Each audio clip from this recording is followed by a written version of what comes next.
Hello everyone. In this video I'm going to talk a little bit about a Florida cold case, which is the murder of Jennifer Odom 29 years later. On February 19th, 1993, 12-year-old Jennifer Renee Odom had just gotten home from school and stepped off her school bus around 3 p.m., waving goodbye to her friends as the bus drove away.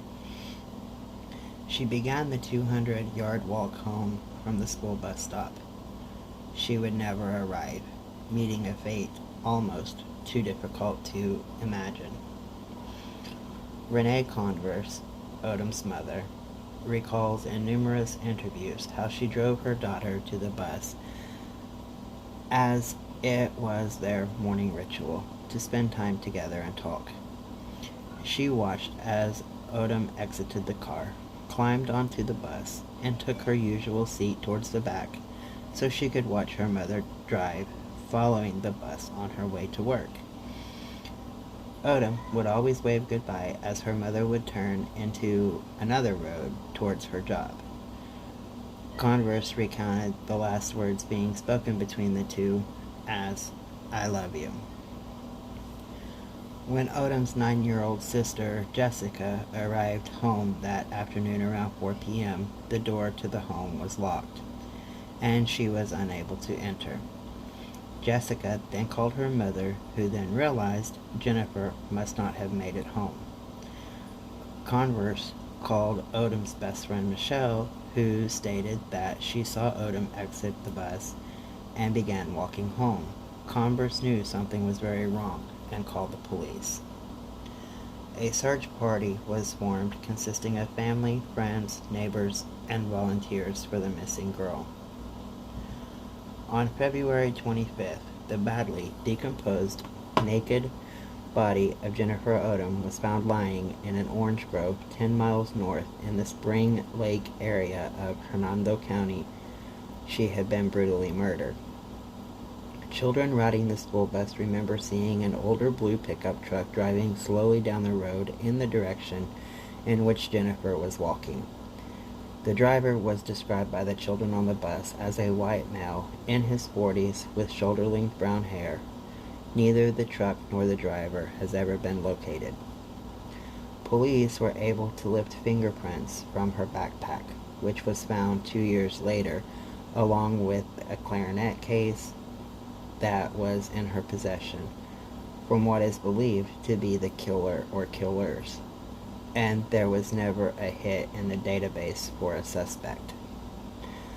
Psychic Nancy Meyer, one of the world's top psychic detectives, was called in 16 months later from Pennsylvania to assist investigators with the search. Meyer believed that the killer or killers asked the young girl for direction, and then she approached them. They abducted her. Meyer was taken to the location in which Odom was found and stated that she was not murdered there, but had been placed there afterward. She accurately described some of Odom's belongings that were found nearby, such as jewelry, as well as other belongings which were to be found 2 years later, including her backpack and clarinet case, which had the initials L.O. on it, which stood for Odom's cousin's initial, to which the clarinet belonged. Odom's clothing that day, which consisted of a white turtleneck, white jeans, and a red cashmere sweater, and a white sweater that had Hooters on the arm, were never found. Meyer believes that Odom was murdered by two men, one of which was described as being 6'1", with a medium build and wiry-looking arms, stating that he wasn't necessarily strong, but that he was used to working with lifting heavy things. She believed both men to be mechanics, and one has a smoker's cough. Odom's story aired in an episode of Unsolved Mystery on December 2, 1994, and has greatly received attention from the media since her murder was publicized. Still, no answers have been found for her family, who have never lost hope that they will indeed find justice. Jennifer Odom absolutely loved her Springer Spaniel, Gypsy, and her sister Jessica, who is now in her 30s. There are various potential suspects named in Odom's case, such as Frank Teapot's serial killer, who was not been charged in her death. Additionally, there was Walter Ducarme, something, whose ex-wife claims he is responsible for the murder. However, she presented an inconsistent testimony that didn't hold up when presented in front of the grand jury. Therefore, he was not indicted.